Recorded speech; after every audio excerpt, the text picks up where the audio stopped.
Hey YouTubers, it's Charlie, and since it's been a while since I've done a bonus Doctor Who video and the Horror Channel is airing this new special on April 18th, I thought it'd be fun to do my top 10 scary classic Doctor Who episodes. So the Horror Channel is doing this special of a bunch of really classic horror episodes, but you can also get them all on Hulu and Netflix, so even if you don't get the Horror Channel, you should be able to watch them all. Also, quick heads up, I have to travel this weekend. I'm going to Las Vegas for my brother's bachelor party, so I might do like a fun bonus video using my cell phone, but I will be Instagramming the shit out of Vegas, so you can follow me there if you want to see fun stuff. I will be back in time to do all my Game of Thrones videos on Sunday though, so don't worry about that. Also, before we get into my list, I need to mention the two new cast members they've announced since my last Doctor Who video. It's Ben Miller and Keely Hawes. They're both villains, and we don't know if they're going to be in multiple episodes or just one episode, but they're going to be super evil and super awesome, I'm sure, so we can talk about them more in another video. So let's talk some scary classic Who. So this will be my top 10 episodes, and since a lot of them were inspired by really classic sci-fi stories, I'll try to list as many of those as possible too in case you want to read them. So here we go. Number 10, Deadly Assassin. The image people most associate with this episode is the husk, form of the Master, nightmare-inducing all by itself, but the episode invoked this really big plot to siphon off regeneration energy from the Eye of Harmony and this Manchurian candidate presidential race on Gallifrey. Just in general, a really good meta mashup of other really awesome stories. Here's actually a list of some of those other shows and movies that they paid homage to in the episode. North by Northwest, awesome classic Hitchcock, Sherlock Holmes in the Empty House, and a couple of Star Trek original series episodes, including The Arena and Shore Leave. Supposedly, it's also one of the only classic Who episodes to not feature a companion. Number 9, Robots of Death. The robots in this story really reminded me a little of the clockwork robots in Girl in the Fireplace. A human basically gets raised by robots, and eventually just thinks of them as superior. Not only do they look super creepy, there's this really horrible moment when the Doctor gets stuck in a storage room that's slowly filling with sand.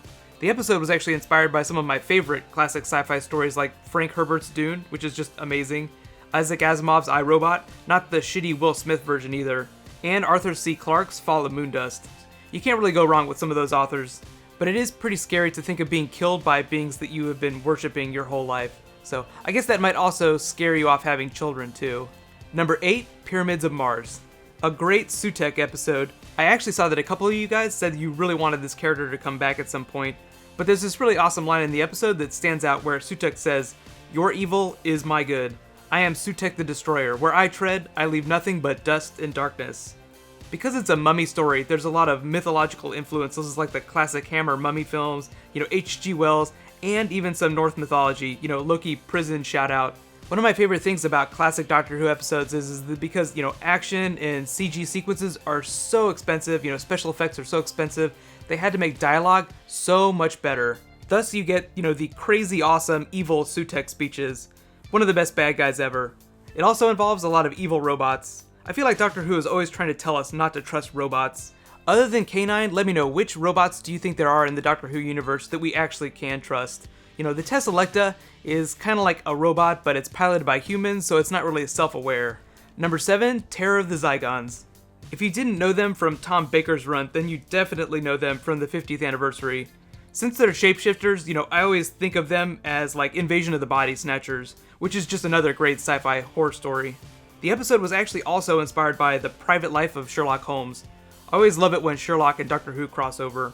If you haven't seen the episode, then watch it, then watch the 50th anniversary again because there's so many nice callbacks. It's so much more fun to watch Doctor Who when you understand the really classic references. Number 6, Tomb of the Cybermen. Really my only second Doctor story in the list, but another Egyptian mythology mummy story. I'm sensing another pattern. Don't trust robots, don't trust pyramids. And maybe riddles too. What is it about uncovering ancient knowledge that always makes things go horribly wrong? A scientist just wants to learn a little bit about Cybermen, and all the crazies come out of the woodwork to join the expedition. If you really want to get meta though, you should watch Curse of the Mummy's Tomb, the classic film, because it was the primary inspiration for this story. Number 5, The Daemons. Into Jon Pertwee's years. There's actually a ton of scary stories during his run, but this one actually kind of reminds me of the Weeping Angels and the Beast, just visually. Other big red flags for the Doctor in this episode are, there's a town called Devil's End, the Master gets involved with black magic and then tries to take a bunch of demonic powers.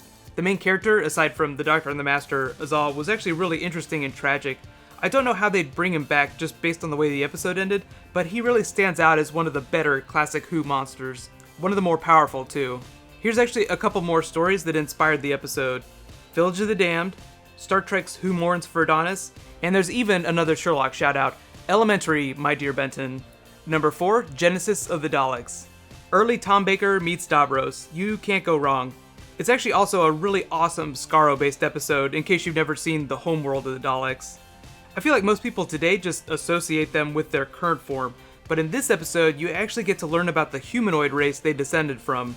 Or evolved from, I guess depending on how you look at it. This is also one of those other really awesome Frankenstein-themed episodes whereby, an evil scientist or a scientist in general is just killed by his creation. Here's a big question though. If Doctor Who had kind of continued with that Frankenstein theme and done Bride of the Daleks, who would they have gotten to play the Lady Dalek? Would it be just like an Elsa Lanchester Dalek? They'd just be so creepy. Number 3, Terror of the Autons. Another totally great unit story that was also a master story. It also involves a bomb inside unit headquarters, just like the 50th anniversary. So, you know how some people are afraid of clowns? Well, this actually gives circuses and carnival folk a really bad name too. One of the things I really loved about the episode though was how the Doctor and the Master were forced to work together for a little while. There's just something so interesting about enemies forgetting that they're enemies. So the two big takeaways from this episode are 1, don't trust carnivals, and 2, robots are still evil. But the funny thing is there was actually a later Jon Pertwee episode called Carnival of Monsters, so I'm sensing a theme. There are probably a lot of Doctor Who writers that did not like carnivals and carnival folk. Number 2, The Curse of Fenric. My only 7th Doctor story in the list, but a really awesome mashup of zombie and vampire stories. It ends up turning into this classic situation where scientist gets too clever, supercomputer they designed lets ancient evil loose, and everything goes crazy. I think that's why the Doctor always tells people not to touch buttons when they're in the TARDIS. Something always goes wrong whenever you turn on mysterious machines or read ancient runes. So lesson learned, if you ever find yourself waking up in a Doctor Who story, don't read anything and don't touch anything. Just stand there and real still and just do whatever the Doctor says. And my number 1 favorite scary Doctor Who episode, The Caves of Androzani. Just one of the best episodes of classic Who in general, but every time I see Jek, I think about Scorpius from Farscape. It's just so visually scary to look at, and on top of that, Jek is this really put-upon tragic villain who forces the Doctor to sacrifice himself to save his companion, so it all just gets really weepy and sad. It was the final Peter Davison episode, so it did feature the regeneration into Colin Baker's 6th Doctor. So now it's your turn. Let me know, what is your favorite scary episode of Doctor Who? It doesn't have to be classic Who, it can totally be a new episode, but one that you just think is really, really scary. So, like I said, I will be out of town on Saturday, but I'll be back on Sunday for all my Game of Thrones videos. So you can follow me on Instagram or Twitter. I'll definitely be posting some fun bonus content. Nothing too crazy though, because I will be in Vegas, and what happens in Vegas stays in Vegas, unless you post it to the internet. Right now though, you can actually click here to learn more about the Master, maybe coming back in Series 8, and you can click here to learn all about Danny Pink, the new Doctor Who character. Thank you so much for watching. I'll see you guys this weekend. High fives.